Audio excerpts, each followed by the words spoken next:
Shalom shalom nshuti mukundwa nizera kuguwe neza huri ndabaramukije mu izina ry'umwami wacu Yesu Kristo n'ubuntu Imana ingiriye kuganira namwe kuri uno munsi cyane no munsi nje kuganira n'ugwaruka Imana ishimwe nababwiye ko nitwa Blandine KANYANGE ndubatse ndumumama ariko ndifuza kuganira na batoyi banje basaza banje uno munsi kino kiganiro tugiye kuganira kuno munsi no bamenyesha yuko turi mu minsi ya Saint Valentin. Mbega Saint Valentin ni iki ku mukristo nk'umuntu yamenye Imana nk'abakobwa n'abahungu bo muri mino minsi ntibigiye koroha ndabizi hirya no hino abakobwa biteze amakado amashugwe ibiki abahungu amafaranga ko ari ndeyo bakura hasi kubura hejuru kubwo gutegura umunsi wa Saint Valentin. Ariko nari nifuza ko tuganira nk'abahungu n'abakobwa bamenye Kristo. Mbega Saint Valentin irimo muri Bibiliya, irimo mu vyanditswe vyera. Mbega Imana yacu yivuga ku iki, sivyo? Kuko twebwe turi abana b'Imana kandi barongorwa na Kristo, sivyo?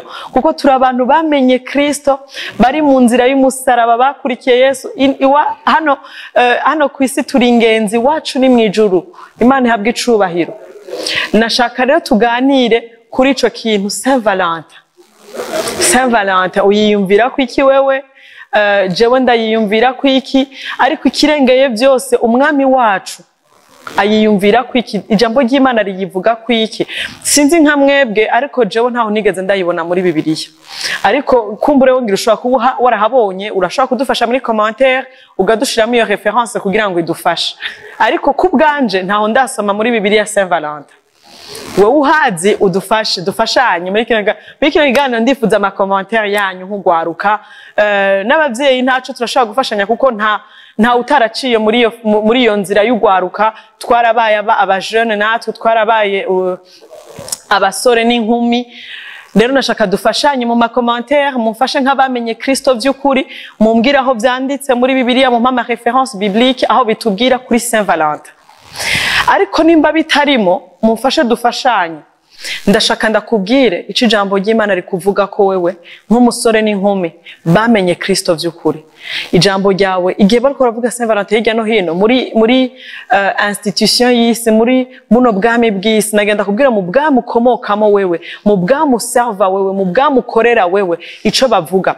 Dusome muri Timoteyo wa kabiri igice ca kabiri umurongo wa 22. Timoteyo wa kabiri igice ca kabiri 22. Ndanagusomera gusa nashaka sindagusigurira ariko ndazi ko ijambo ry'Imana raza kukubwira wumve ico wewe uhamagarirwa.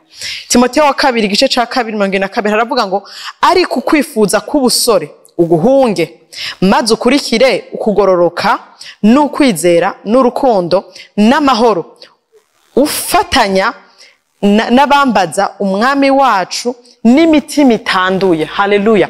Ijambo ry'Imana riravuga ngo ari kukwifuza kubusore wewe uguhunge, wewe wamenye Kristo uguhunge. Umvuko aho nababwiye ngo uza kumenya aho Saint Valentin yanditse muri Bibiliya amfashe, ariko nanje ngiye kubafashisha ico ijambo ry'Imana ritubwira nk'abasore. Ngo uguhunge maze ukurikire ukugororoka n'ukwizera n'urukundo n'amahoro. Umviriza bugomba kwifatanya nabo. Ijambo ry'Imana rikubwira bugomba kwifatanya nabo.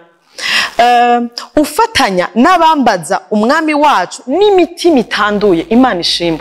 Ico ni Imana iduhamagarira muri kino gihe.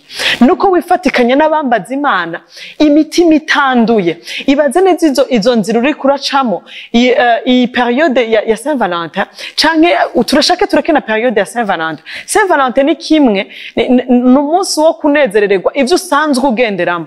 Numunsi wo kumanifesta ivyo usanzwe ubamo buri munsi. Nagenda kubaza iyo nzira ya copinage urimo, iyo nzira uri kuragenderamo. Urumva umutima wawe utari kurawanduza, urumva utari kuragendera mu vyanduye. Ijambo ry'Imana rivuga ngo uwifatikanye n'abahimbaza umwami Imana imitima itanduye. Imana ishimwe. Ngo ukurikira ukugororoka n'ukwizera n'urukundo n'amahoro aba ari byo dukurikira. Reka dusome muri Timoteyo wa mbere igice ca 4 umurongo wa 12.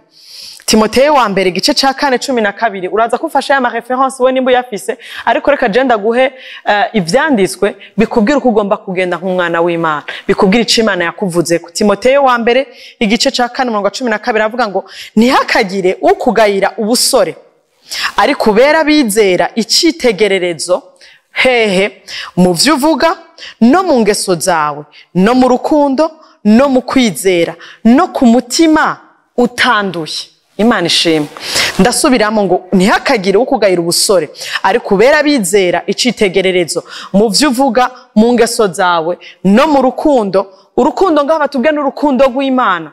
Tureke gupirata urukundo. Imana yaravuze urukundo. Imana ishimwe. Mu rukundo no mu kwizera no ku mutima utanduye.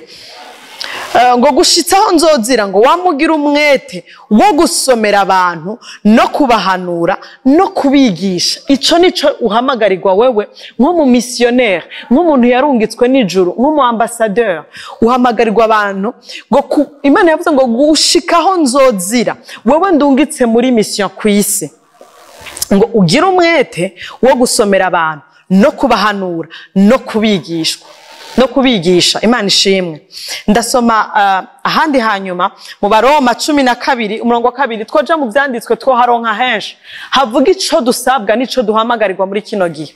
Mu Baroma 12:2 haravuga ngo ntimushushanywe n'ivyiki gihe yamara muhinduke gose mugize imitima misha kugira ngo mumenye neza ivy'Imana igomba nivyo vyiza bishimwa kandi bitunganye gose.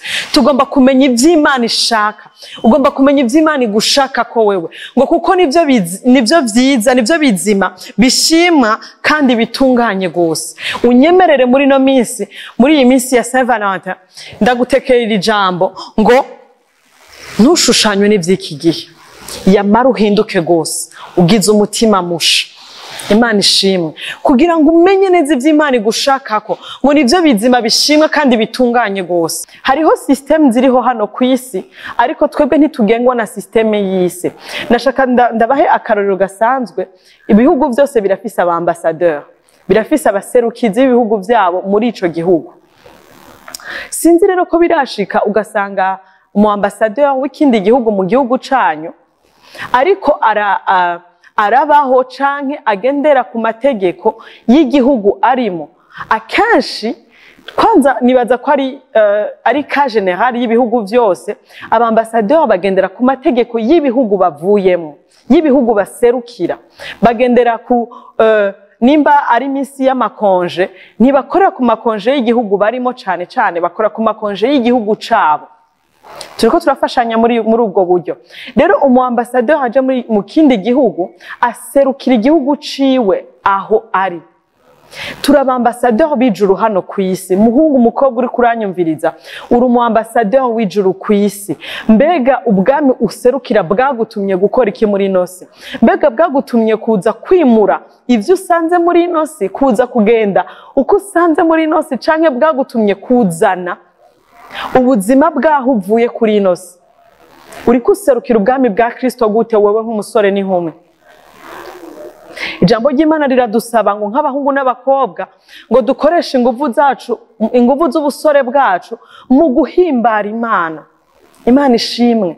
Jewe nawe twakagombye birababaje cyane ubu muri no minsi wosanga abahungu n'abakobwa bari mu vyumba vy'amasengesho gusenga bariko barabwira ubwiza bw'Imana ku buzima bwabo, bariko barasaba Imana kubakoresha ni bake cyane. Ubu bose korondera amashurwe. Reka nkubwire Imana niyadukundira tukazosubira kugirana ikiganiro, ndifuza ko tuzoganira ku ntambuko zo kubaka urugo uko Bibiliya ivuga.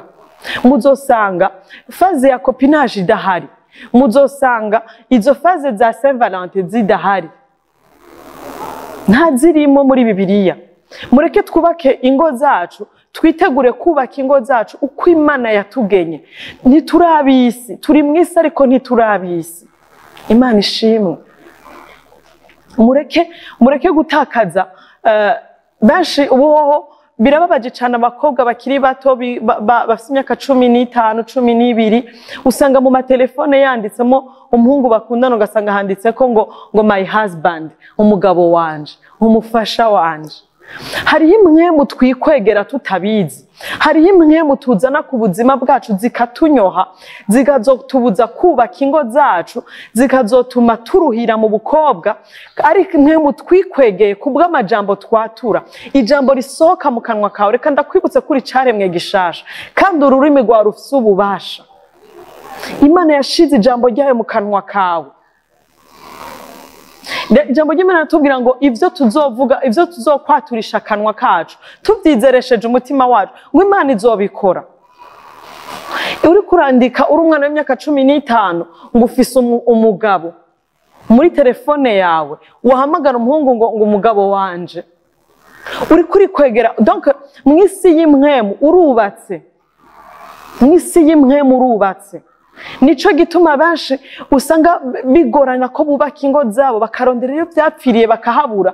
Kumbe n'amajambo twatuye ku buzima bwacu twishize ku ishusho ry'abantu bubatse ingo batarazubaka. Cuti mukundwa, no munsi nashanda kubwire ngo nimba waramenye Kristo by'ukuri, itandukanye, habeho itandukaniro hagati yawe n'utaramenya Kristo. Ijambo ry'Imana ntiryemera ivyo vya Saint Valentin, ijambo ry'Imana ntiryemera ivyo vya copinage. Ijambo ry'Imana ridusaba ngo dukoreshe ubusore bwacu, inkomezi zacu zo mu busore, mu guhimbara Kristo, mu guhimbara Kristo. Baho ubuzima buhimbaza Imana. Abenshi bakora ibintu n'abahungu canke n'abakobwa bakundana, bagakora ibintu abantu bubatse bakora mu ngo zabo, bakikwegera ko impwemu zitarizo imivumo ku buzima bwabo, kubera batariko baragenda uko bibereye. Shuti mukundwa, hari ico Imana yakuremeye, hari n'iki kwifuzako, nico ugomba kuronderana naco. Rero muri uno munsi nagenda kwibutse, muri no minsi bano korategura ama Saint Valentin, injira mu cumba cawe, injira muri ca kibanza cibanga muganiramo n'Imana, ubaza Imana ngo mbega je unyifuza kwiki, mbega Mana je unyifuza kwiki, mbega Mana je wampamagariye iki. Muri mwebwe harimwe abakozi b'Imana badasanzwe bejo, muri mwebwe hari ab'Imana ishaka gutuma mu mahanga kugarukana iminyago Satani yanyaze, muri mwebwe hari abahungu n'abakobwa Imana yateguye guhinduramo umuringoti wo gukiza amahanga n'isi, ariko muriko muratakaza umwanya wanyu mu bitagira ikimazi. Ijambo ry'Imana avuga ngo byose turavyemererwa, ariko si byose bitugirira ikimazi. Mbega ivyo ukeneye nivyo wemerewe canke nibigufitiye ikimazi? Urumva mu buzima bwawe ushaka guha ikibanza iki? Ivyo wemerewe canke ibigufitiye ikimazi? Byose turavyemererwa, ariko si byose bitugirira ikimazi. Rondera ivy'ikimazi ku buzima bwawe, rondera ivy'ikimazi mu kubaho kwawe, rondera ibituma ubusabane bwawe n'Imana bukomera, rondera ibituma uva mu kibanza kimwe ukaja mu kindi.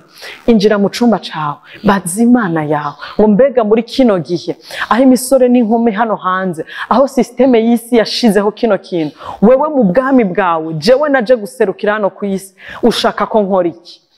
Ushaka ko nkora iki muri kino gihe? Vyiyumvire, usenga ubwira Imana. Ndakwifuriza ko muri no minsi ya Saint Valentin, ko muri no minsi abantu bose ko bariruka bagura amashurwe barondera baja mu bitagira ikimaze, muri no minsi benshi bariko baritegura kuja mu busambanyi, muri no minsi benshi bariko barakora ibitabereye, wegera Imana yawe ukayibwira ngo nyereka uburyo nshobora kukunyagira iminyago muri no minsi, nyereka uburyo nshobora kuduza ibendera ry'intsinzi yawe, nyereka uburyo nshobora kwerekana ko ndi umukobwa yakumenye vy'ukuri, nyereka uburyo ngomba kwereka abandi ko ndi umusore yakumenye vy'ukuri. Mureke twitandukanye muri kino gihe, twitandukanye tugaragaze Kristo mu kwa kwacu. Reka nkubwize ukuri, ntuzovugira Kristo umaze kuba umumama w'abana 5 canke 6, ntuzovugira Kristo umaze kugera mu rugo. Igihe cawe niki, Imana izokubaza kino gihe ngene wagikoresheje. Muri kino gihe iruhande hirya no hino yawe bariko bavuga Saint Valentin, wewe nk'umu ambassadeur w'ijuru ukuvuga iki? Wewe intererano yawe niyihe muri ico kiganiro? Iciyumviro ca muri ico kiganiro niki? Injira mu cumba, kuko ijambo ry'Imana tubwira ngo bazoyironderana umwete wose bazoyibona. Injira mu cumba cawe ubwira Imana ngo mpa amajambo fashishamo abariko barazimira, mpa amajambo ntabariramo abariko baraja mu nzira itariyo, ariko uzoshobora kubafasha nawe iyo nzira uyirimwo. mbega uzobahanura nawe iyo nzira uriko urayigenderamo? Reka ndababwira ngo ubutumwa bwiza bufise ububasha si ubwo tuvugisha amajambo, nubwo tugaragaza mu ngeso zacu. Reka ubanza witandukanye, werekane ko uri umwana w'Imana vy'ukuri, werekane ko wakurikiye inzira ya Kristo vy'ukuri, bakubone ko kuri cete gisomwa n'abantu bose. Hamuze ubafashisha ijambo, ubabwire ngo iyo nzira nanje narayikurikiye, ariko nasanze atari inzira y'umwami wanje. Imana ibafashe muri kino gihe, Imana idushoboze kugaragaza Kristo aho turi hose, Imana idushoboze kuvuga ico ijambo ry'Imana rivuga. Reka ndababwire ngo ino si yashizeho amasysteme, yashizeho ubugikora, ariko twebwe dufise recommandation, dufise igitabo twamanukanye kitugenga muri ino si, kitwereka uburyo dukora, dufise mode d'emploi. Mureke tuyijemo, serangura ivyanditswe vyera, injira mu kibanza co gusenga, uganire n'Imana yawe, irakwishurira amabanga utari bwabona, irakwereka uburyo bwo kugenda muri ino si. Ijambo ry'Imana ribafashe rero, nashaka ngo duterane intege muri kino gihe, twinjire gusenga, twinjire mu vyanditswe vyera. Imana itubwire ico yaturungikiye kw'isi. Ntiwaje nk'impanuka, waje kubwo mugambi kanaka. Menya umugambi Imana yakuzaniye. Muri iyo myaka mike yawe nyine wiyumvira ko ufise, Imana irashaka kugukoresha. Muri ubwo buto bwawe, amahanga azohindukirira umwami biciye muri wewe. Ariko birasaba yuko witandukanya n'ibidahimbara Imana, witandukanya n'ibitanezera Imana. Injira mu kibanza co kuganiriramo n'Imana, ikubwira ico yakuremeye, ikubwira ico yaguhagurukirije, ikubwira ico yaguhamagariye. Ico nzi neza ntiyaguhamagariye Saint Valentin, ico nzi neza ntiyaguhamagariye konona ubuto bwawe, yaguhamagariye gushika aho ikwifuza kure cane kandi hejuru. Niho Imana igukeneye. Warahezagiwe gose mu mwami.